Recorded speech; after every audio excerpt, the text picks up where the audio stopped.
peut-être... Tu veux faire un débat aussi, Kelly?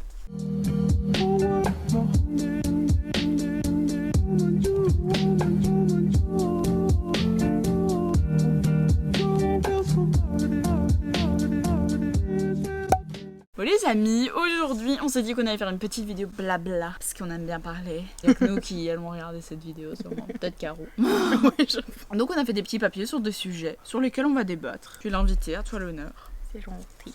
On ne sait pas qui a mis quoi forcément, mais on sait que c'est plus ou moins dans le thème de la spiritualité. Les esprits accrochés. Ok. Bah du coup les esprits accrochés, pour ceux qui ne savent pas, c'est en fait quand t'as l'esprit ouvert, si tu croises quelqu'un dans la rue par exemple qui a eu un décès et que l'âme est accrochée à cette personne, comme t'as l'esprit ouvert, elle va potentiellement venir sur toi s'accrocher parce qu'elle sent que t'as l'esprit ouvert et qu'elle espère que tu vas l'aider quoi. Comme ce que j'avais eu chez Lucie. Ouais. Que j'avais expliqué dans mon thread d'horreur. C'est vrai. Et j'ai eu ça aussi, du coup. Et il faut y croire, quoi. Enfin, c'est un truc, si tu l'as pas vécu, forcément, je pense pas que tu peux y croire. Déjà, le thème de cette vidéo, il faut y croire tout court, sinon skipper parce que voilà, quoi. Du coup, Nina, elle a fait cette expérience aussi d'avoir un esprit accroché. Pas la plus belle expérience de ma vie, je dois avouer. Et ça se montre par des symptômes différents. Par exemple, moi, c'était une fatigue vraiment intense, beaucoup de pleurs, beaucoup d'irritation. Vraiment, on me disait un truc. Mais ça te bouffe toute ton énergie. Hein. Tu sens que c'est comme une sangsue, quoi.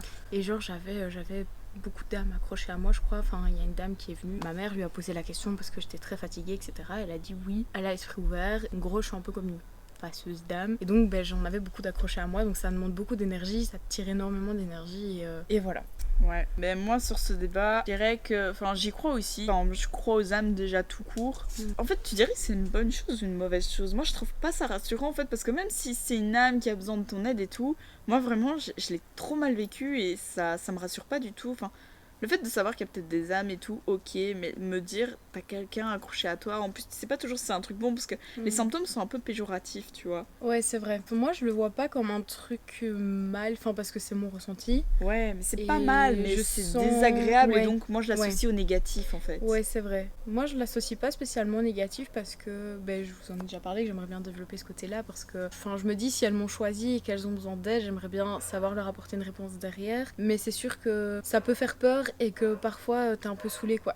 Tu te dis en mode pourquoi moi quoi, enfin pourquoi ils ont choisi moi, mais... Et quand t'avais eu l'histoire des 7 âmes accrochées, t'as eu des réponses ou pas du tout, juste elles se sont cassées et tu t'es dit ok en c'est fait bon. Comme moi j'étais pas là ce jour-là, la dame a fait un truc...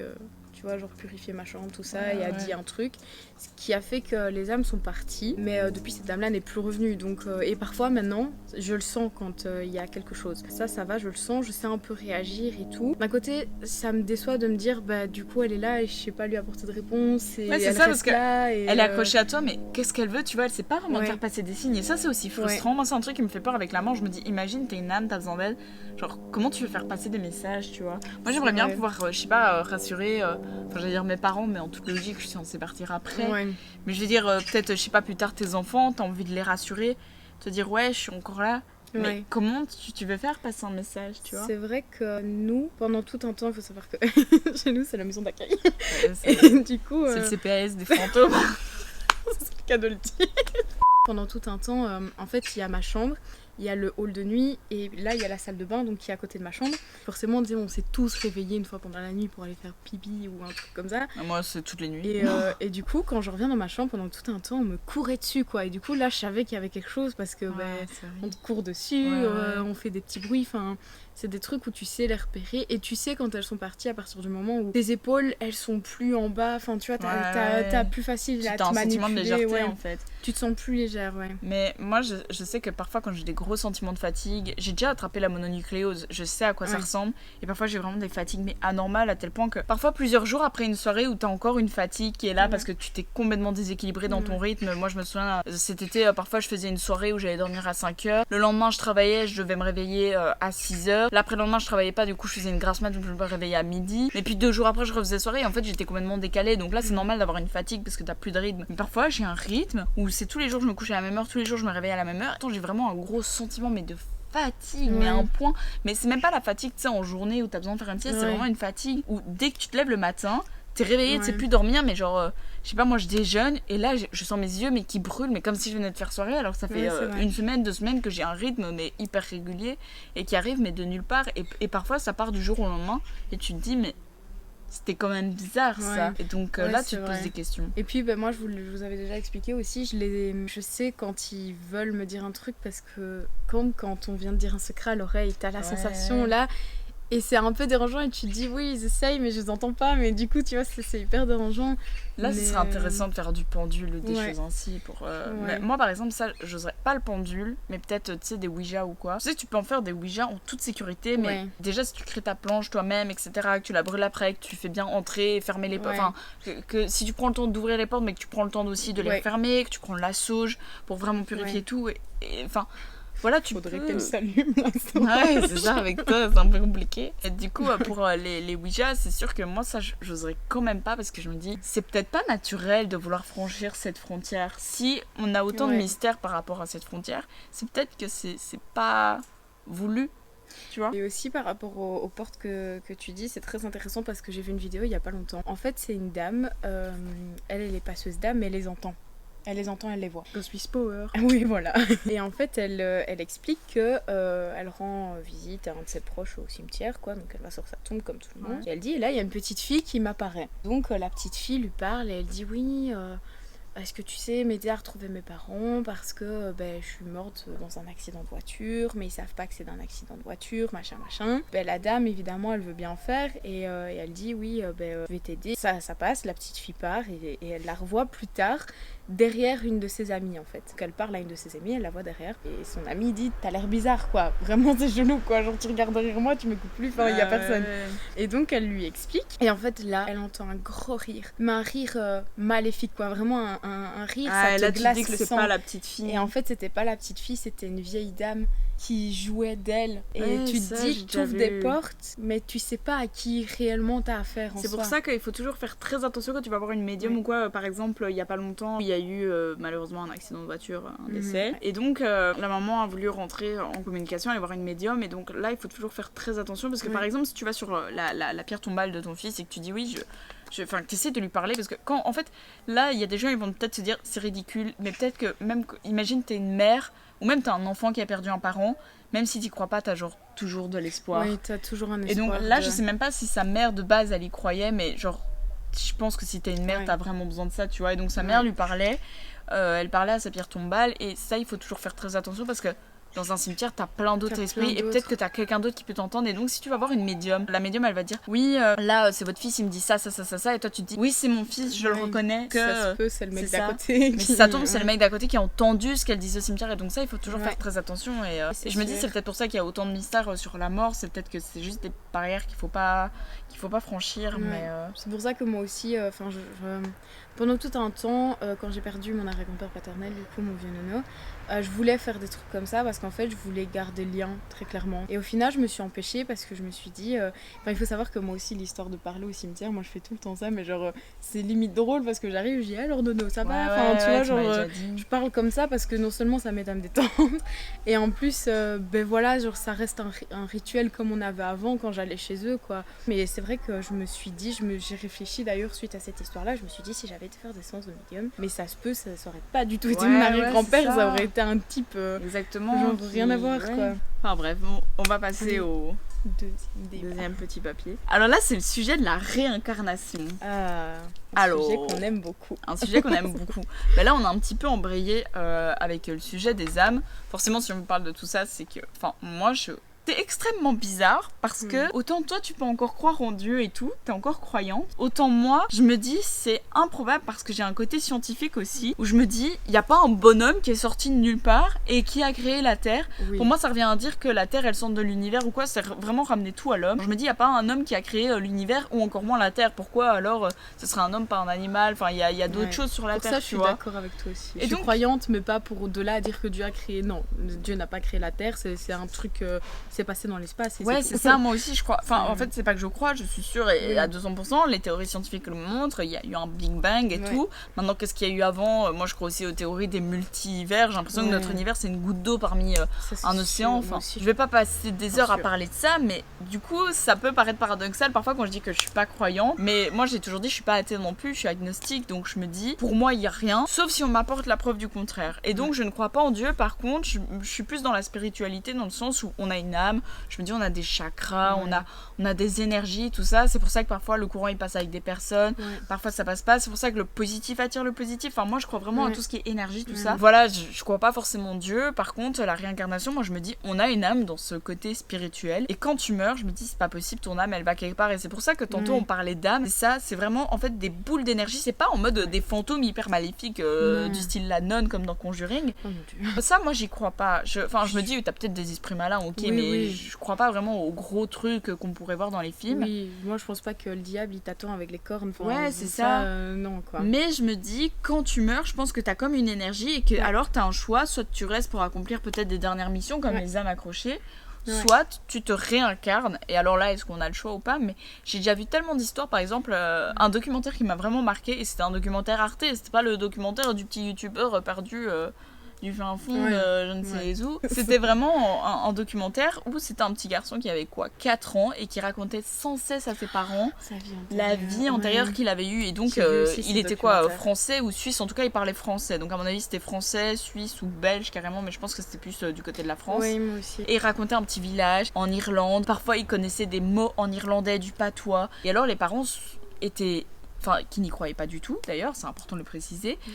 Ils étaient hyper dubitatifs en mode, mais d'où il sait tout ça? Ils avaient interrogé l'école, ils le surveillaient quand ils regardaient la télé, c'est pas dans les dessins animés que t'apprends l'irlandais. Et ils connaissaient des villages précis, avec oui, il y avait un supermarché à tel endroit, oui, il y avait ci, il y avait là. Là où je me dis, ça peut pas être non plus de la supercherie, on pourrait se dire, ouais, c'est un coup monté des parents, mais tu vois vraiment toute l'enquête qui était retracée, c'est par Arte, qui est quand même une chaîne un peu plus sérieuse, enfin. Et donc les parents ont décidé d'aller à cet endroit. Et le petit garçon se rappelait carrément de la maison. Et en fait dans cette maison, il y avait une vieille femme qui vivait encore, qui disait, en fait quand elle a rencontré les parents expliquent un petit peu toute l'histoire. Et cette femme, hyper choquée, dit, mais vous venez de raconter mon enfance avec mes frères et sœurs. Et alors la famille demandait, mais ils sont où vos frères et sœurs? Et ils disaient, ah ils sont tous morts, le dernier est mort il y a 4 ans. L'âge du petit garçon quoi. Et là tu te dis... Enfin, et c'était improbable, un garçon de 4 ans qui connaissait de l'irlandais, qui savait te raconter sa vie, et comme par hasard c'était la même vie que la vieille dame. Enfin, et là, tu te dis, ok, ça pose question, ou par rapport tous ces gens qui meurent, et qui font des expériences des EMI, quoi. Du papier dedans. Ouais, ben voilà, les expériences de mort imminente, un prochain papier, on va sûrement débattre après, mais donc je vais pas m'attarder dessus, mais qui voient tous la même chose. Là tu te dis alors là moi je suis aussi dubitative, je me dis elle voit une âme pour le coup un petit mais tu vois les expériences de Amy, moi je me dis ok, soit il y a vraiment quelque chose qu'on vit tous pareil, soit alors les gens ils sont tellement drainés à ça que c'est peut-être un réflexe du cerveau qui te fait imaginer ça. Il y a des gens parfois ils y croient dur comme fer en mode il y a rien, et puis ils sont là en mode ouais ok là je revois mon fusil d'épaule. C'est vrai, puis moi j'ai une petite anecdote comme ça. En fait la grand-mère d'un copain à moi, ils avaient un couple d'amis quoi, les couples de petits vieux tout mignons là. Et en fait sa grand-mère a très peur des grenouilles, et alors pour rire son ami lui disait, si je meurs je vais me réincarner en grenouille et je viendrai te faire peur dans ta véranda. Et vient le jour où malheureusement cet ami décède, et le lendemain de son décès elle voit une petite grenouille dans sa véranda et elle a pas eu peur, elle l'a pris en main. Tu te dis waouh quoi, c'est beau aussi comme histoire je trouve. Et j'avais vu d'ailleurs la vidéo de Silent Hill, elle fait souvent la vidéo avec une même dame, et la dame elle avait parlé de réincarnation et elle disait que potentiellement on pourrait choisir le moment où on se réincarne. C'est ça que moi je me dis, il n'y a pas de paradis, il n'y a pas d'enfer, mais je pense qu'au moment de mourir, genre juste tu deviens une énergie comme ça qui flotte, tu divagues, et il y a un moment où tu te dis ok c'est bon, je me réincarne. Moi je me suis toujours dit, est-ce qu'on peut choisir en quoi on se réincarne? Ça je sais pas.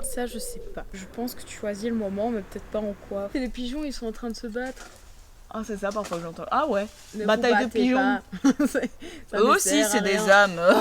Imagine tu te réincarnes en pigeon. Ma phobie. Ouais, j'aime pas les pigeons. En araignée. Ça moi ça serait le comble. Mais on avait essayé de retrouver nos vies antérieures en...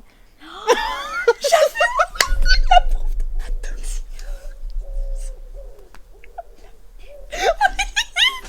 Ferrari. Alors que pas du tout. Oui, c'est ça. C'est comme par exemple, parfois t'as des peurs, elles sont innées et tu te dis, mais Ouais. ça vient d'où? Parfois t'as des trucs génétiques. Moi je suis tripophobe, c'est extrêmement bizarre. Et pourtant ma soeur, mon frère, mon neveu, ils sont tous tripophobes. Genre tu te dis, ok, c'est génétique à mon avis. En plus, c'est assez répandu. Je pense que c'est 12% des femmes sont tripophobes. Il me stresse. Et 14% des hommes, donc tu vois, ça, Allez. ouais, c'est quand même pas mal de Ah, ouais. population. Parfois, il y a des trucs, c'est un peu irrationnel. Pourquoi t'as peur, je sais pas, de l'eau alors que t'as Ouais. jamais eu une mauvaise expérience avec l'eau? Si t'as eu un traumatisme Ouais. avec l'eau, ok. Et d'ailleurs, j'avais vu une théorie qui disait là où t'as ta marque de naissance, Ah, ouais. c'est là où t'es mort dans une vie antérieure. Et donc, je sais pas, imagine t'as une marque de naissance dans le cou, tu t'es peut-être fait pendre, je sais pas. Ouais. Ou alors, ceux qui n'en ont pas, ça voudrait dire qu'ils sont morts naturellement. Moi, ma mère, par exemple, elle est persuadée qu'elle était une sorcière et qu'elle est morte pendue dans une vie il y a très Elle est- longtemps. Ouais. Ouais, c'est bizarre. Enfin, c'est pas bizarre, c'est. Tu vois, d'être persuadé comme ça, c'est fou. C'est genre, elle m'a dit, je le sens, je le sais. Plus on dit que t'es intéressée Ouais. aux âmes, plus t'es une vieille âme, parce que souvent les nouvelles âmes, elles ont trop de choses à découvrir que pour s'intéresser à ça, Ouais. tandis que les vieilles âmes, en fait, elles sont plus habituées à la vie, entre guillemets, et donc elles sont plus attirées par ces sujets-là, Ouais. justement. Ouais, c'est vrai. Je vérifie que ta lasagne crame pas. Oui, c'est vrai. C'est une petite pause. Une petite pause ça pour... Kili. Ça va aller, Kili. Petite choupette. Prochain papier, je te laisse l'honneur. Mystère. Les expériences de mort imminente. Ok, vas-y. Bah, les EMI, On a un pour petit peu ceux parlé. qui... C'est connu maintenant, mais pour ceux qui savent pas, c'est en fait toutes des personnes qui ont été déclarées cliniquement mortes. Donc, encéphalogramme plat, plus de le cœur bat plus ni rien, tous les organes ne fonctionnent plus. Il y a même des gens, on a été jusqu'à les mettre à la Qui- morgue et ils se sont réveillés à la morgue en fait. Moi j'ai lu un livre là-dessus, je te le porterai d'ailleurs. C'est un livre là-dessus qui explique ce que c'est, donc scientifiquement parlant, et qui explique du coup ce qui se passe pendant ce laps de temps où tu es considéré comme mort et où tout le monde croit que tu es mort, donc tu vas à la morgue et tout. Mais en fait, tous les gens expliquent, tu sors de ton corps, en un premier temps tu vois ce qui se passe autour de toi, il y a une dame qui témoigne. En fait, elle allait se faire opérer. Et en pleine opération, boum, le cœur s'arrête. Et donc, elle dit là, je me dis ceci de moi, je suis en haut, dans un coin de la pièce, et je vois tous les médecins, tous les infirmiers. Oui, il y en a qui Des ont gens pu déjà qui- décrire ouais. leur opération, qui sont Ouais. médecins mais ni d'Adam ni d'Ève, et Ouais, c'est qui ont vrai. pu décrire leur opération mais dans les moindres détails. Oui, vous avez fait ça avec tel outil, d'ailleurs vous appelez ça, je sais pas... Et du coup, bah, c'est tout des trucs comme ça. Et elle disait, je vois tout le monde ça commencer à paniquer et tout ça. Ils vont chercher le défibrillateur, machin, machin. Et elle dit, et puis là, je me sens partir. Donc elle va dans la chambre où elle était. Et elle voit toute sa famille. Sa famille, bah, forcément en stress et tout. On est tous en stress quand un membre de notre famille se fait opérer et tout. Donc tout le monde en stress, machin. Et elle dit, et là, je sens que je suis attirée, que je suis aspirée. Et en fait, ils expliquent tout ça. À un moment donné, ils sont aspirés et ils arrivent. Souvent, c'est soit dans un champ où il y a une barrière et il y a un autre champ de l'autre côté, il y a des membres de leur famille. Soit c'est un long couloir et au bout, il y a des membres de leur famille. Souvent, c'est un truc où tu dois avancer et au bout, il y a des membres de ta famille ou des personnes que tu as connues, etc. Et donc, cette femme-là, elle explique. Donc là, elle est dans un champ. Et il y a une barrière et de l'autre côté, il y a ses proches. Et elle dit, et j'avance. Et plus j'avance, et plus je vois que mes proches me font non, retourne, c'est pas le moment. Et elle dit, et là, j'arrive à la barrière. Et elle dit, et là, je crois que c'était sa grand-mère ou quelque chose comme ça, lui dit, ma chérie, c'est pas le moment, il faut que tu redescendes. Je veux pas te voir maintenant. Mais elle dit, tu te sens tellement bien que Oui, t'as pas apparemment envie de c'est un partir. gros sentiment d'apaisement. Elle dit, tu Moi, te ça m'a sens rassurée. tellement waouh quoi. Et d'ailleurs, ma mère, elle me le dit souvent, elle me dit, ils doivent se sentir bien ou sinon ils reviendraient. Et elle dit, et d'un coup d'un seul, tu sens que t'es tiré vers le bas, mais un truc, une grosse force. Et là, tu retombes dans ton corps en fait. Et donc, cette dame-là, elle est retombée dans son corps, elle s'est réveillée. Et les médecins, ils étaient là, soulagés. En mode, on a réussi à la ramener.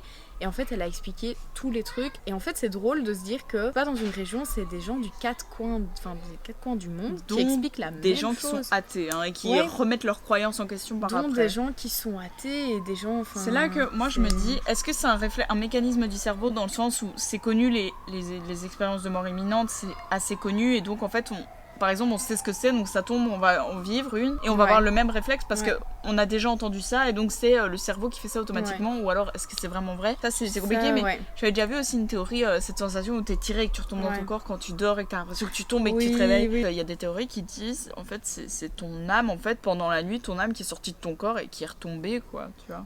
Ouais, ou alors moi c'est aussi, j'avais vu une autre théorie, c'est comme quoi t'es tellement apaisé que ton cerveau pense que t'es mort et du coup il te ramène en mode hé coco, enfin tu vois, te détends pas il trop quoi. Wayne, Ouais. ouais. Mais du coup, ben voilà. Donc c'est fou de se dire que même s'ils ont tous une expérience différente, ils arrivent tous à dire le même, qu'ils se sentaient bien, qu'ils ont vu des proches ou des amis, etc. Enfin, des gens qu'ils aimaient Mais là bien. où je me dis, tu vois, je me dis, ouais, c'est peut-être une illusion que le cerveau il te crée, mais là où c'est quand même impressionnant, c'est quand des gens arrivent à redécrire leur opération, tu vois. Oui, ça. Et alors là, t'as les fou. médecins, ils sont là, oui, bah, ils étaient mal endormis ou quoi, mais pas possible, ils arrivaient à Non. voir ce qui se Non, passait. ouais. Ils disaient, j'étais au-dessus de la pièce, je voyais, ça ressemblait à ça et tout, alors qu'ils ont jamais vu. Tout comme tu dis, les trucs spécifiques de médecins, ils ont des noms à rallonge hyper bizarres où tu te dis, mon Dieu, c'est quoi ce bazar, qu'est-ce qu'on va me faire? Mais il y en a qui expliquaient, c'est parce qu'ils avaient que ça à faire et qu'une opération, parfois, ça peut durer des heures et des heures et des heures, et donc ils essayaient vraiment de retenir pour prouver que.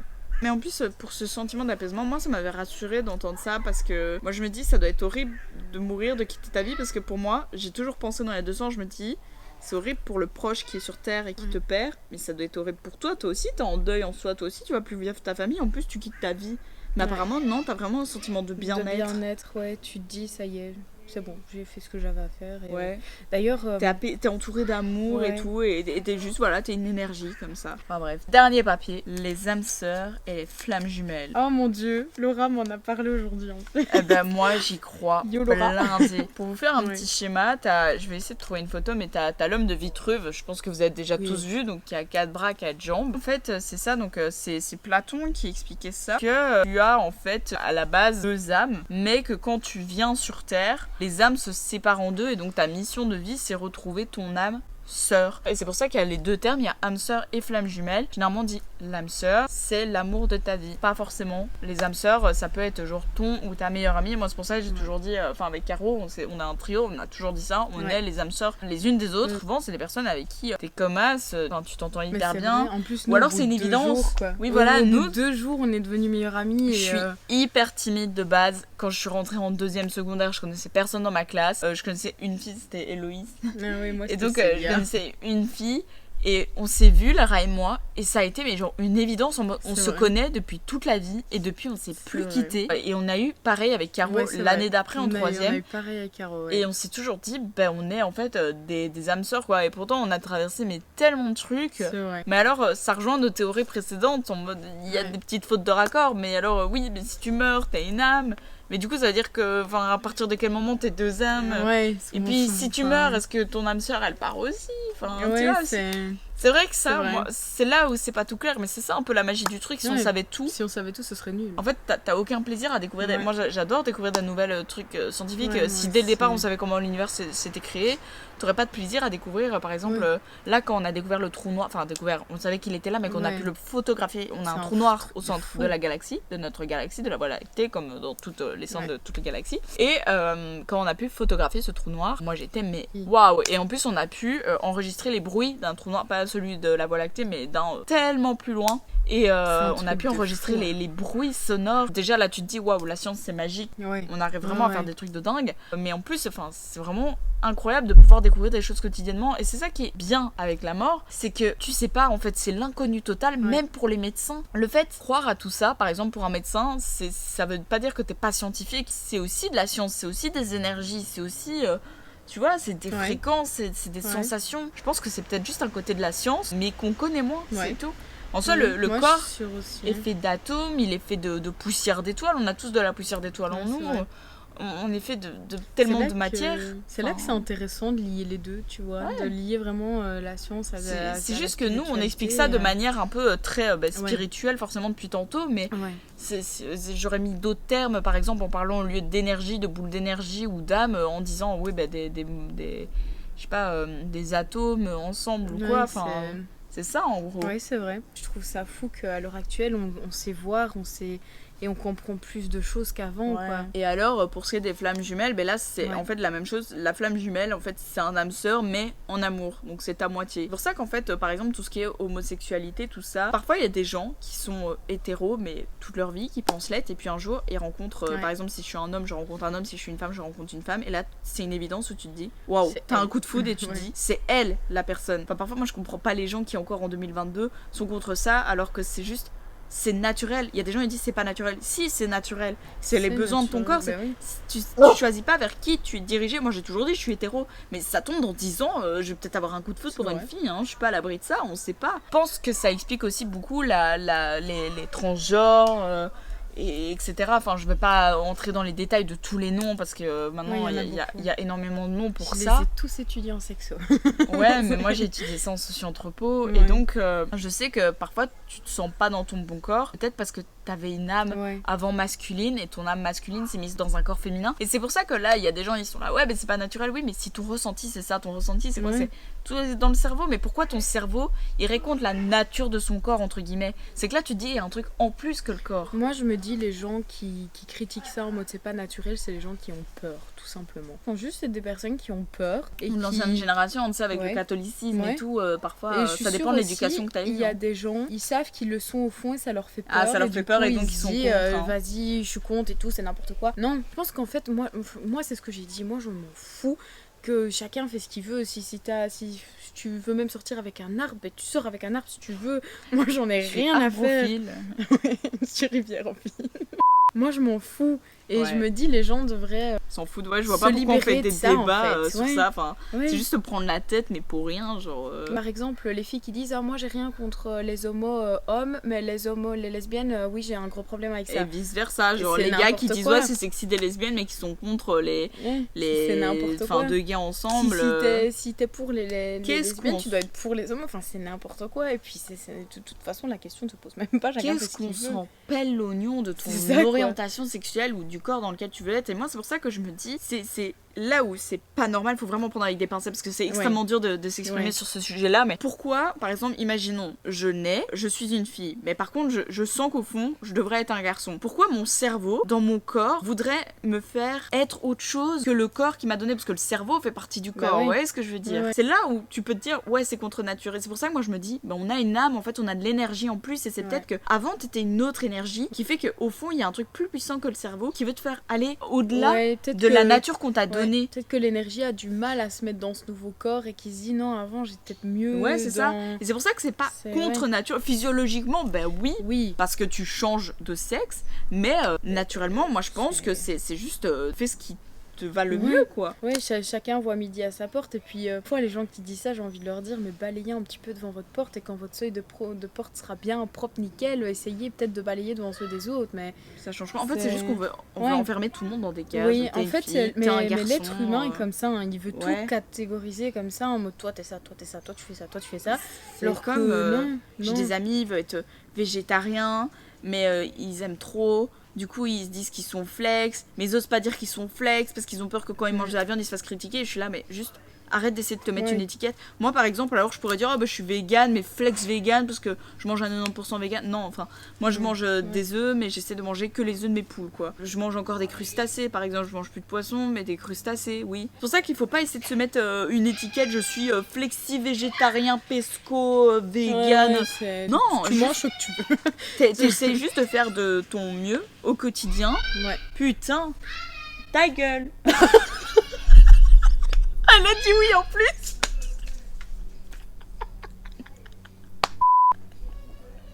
Elle pleure.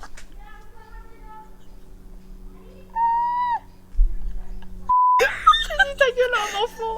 Il a pleuré. Je suis un monstre. Ils sont dédicaces. Tout ça pour dire que faut pas mettre des étiquettes, genre si t'as envie d'arrêter de la viande, que 98% du temps tu manges plus de viande et qu'un jour tu vas manger, je sais pas, un poulet parce que t'as la fonce dalle et que t'as envie de poulet, fais-toi plaisir. Le but c'est que quotidiennement t'arrêtes la viande éthiquement, mais c'est pas la mort si un jour tu ingères de la viande. Moi ça m'est déjà arrivé en soirée une fois, il y avait des wraps qui avaient été faits, il y avait des végés et ceux avec du poulet, ou de la dinde, je sais pas. Et en fait à un moment j'en ai mangé un, on m'a dit mais Nina c'est avec la dinde, et j'étais il me semblait bien. Et puis on m'a dit mais ça va, et j'étais bah oui je veux pas mourir, enfin j'ai arrêté éthiquement. Mais de toute façon, le wrap, quelqu'un allait quand même le manger, quoi. Enfin bon, je l'ai mangé, voilà, c'est pas mon kiff de manger de la viande. Enfin bref, mais je vais pas faire un infarctus, alors qu'il y en a, ils sont vraiment extrémistes, mais dans l'autre sens. Et là, par contre, moi, ça, j'adhère pas. En fait, l'extrémisme, tout court, j'adhère pas. Juste faites de vos mieux au quotidien, mais pour être bien, quoi. Enfin, ouais, c'est ça. C'est ça, parce que les gens, ils aiment bien critiquer, parce que c'est un peu dans la nature humaine, en mode, ah ouais, t'as fait celle-là, machin. En soi, qu'est-ce qu'on s'en fout de savoir que Jacqueline, la voisine, a fait ça ou mange ça. Moi, je m'en fous totalement du moment que moi, ça va, que ma famille, ça va, et que mes proches, ça va aussi. Le restant... Nickel Marcel, quoi. Oui. Nicolo Marcello. En bref les amis, je pense qu'on peut clôturer cette vidéo ici. Ça m'a fait plaisir de parler avec toi. Moi aussi, j'aime bien le petit débat. Ouais, moi On aussi, fait j'adore. souvent Et ça, dites-vous que j'adore. parfois on a des débats comme ça, mais des nuits entières, genre, C'est vrai. et ça part dans tous les sens. Genre là, on a essayé de se cadrer quand même. Oui, c'est vrai. Mais franchement, que- c'était sympa. Ouais, c'était cool. Donc, je vous dis à une prochaine vidéo. À la prochaine. Bisous. J'adore Chater et Chefalit. J'adore, j'adore, et chefalit. Avec le magnifique accent.